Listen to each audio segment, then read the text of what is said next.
तर आपण पाहतोय पंतप्रधान नरेंद्र मोदी यांनी काल एक ऐतिहासिक बातमी आपल्याला सांगितलेली आणि देशाला काल संबोधन केलेलं आहे। भाषणासाठी त्यांना क्लीन चिट मिळालेली आहे। श्वेता, मात्र मिशन शक्तीची देशवासियांना माहिती देण्यासाठी मोदींनी जे काही काल देशाला संबोधित केलं होतं, मात्र विरोधकांनी निवडणूक आयोगाकडे लगेचच तक्रार केली आणि त्यानंतर निवडणूक आयोगानं त्यांच्या भाषणाची प्रत मागवली। हे भाषण तपासून पाहिलं आणि ए-सॅटच्या चाचणीच्या घोषणेसाठी काही मंजुरीची गरज नव्हती असं निवडणूक आयोगानं म्हटलंय।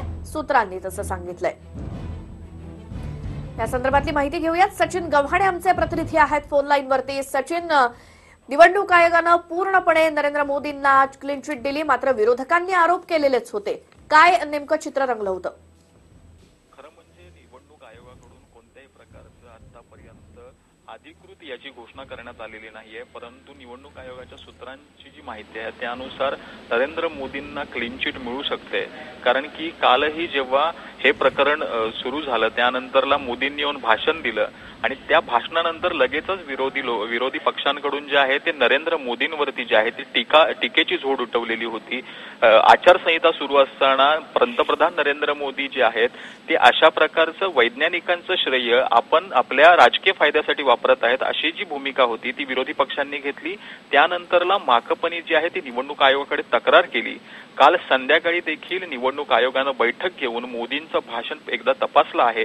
आज देखील निवडणूक आयोग या भाषणाला तपासेल आणि त्यानंतर आपली जी काही भूमिका आहे ती स्पष्ट करेल।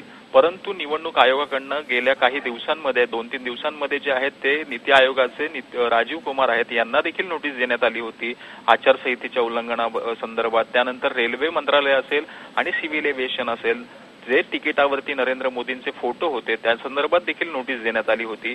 परंतु नरेंद्र मोदींच्या कालच्या भाषणानंतर निवडणूक आयोग कुठेतरी आजचे कदम आपल्याला चालताना पाहायला मिळत आहे।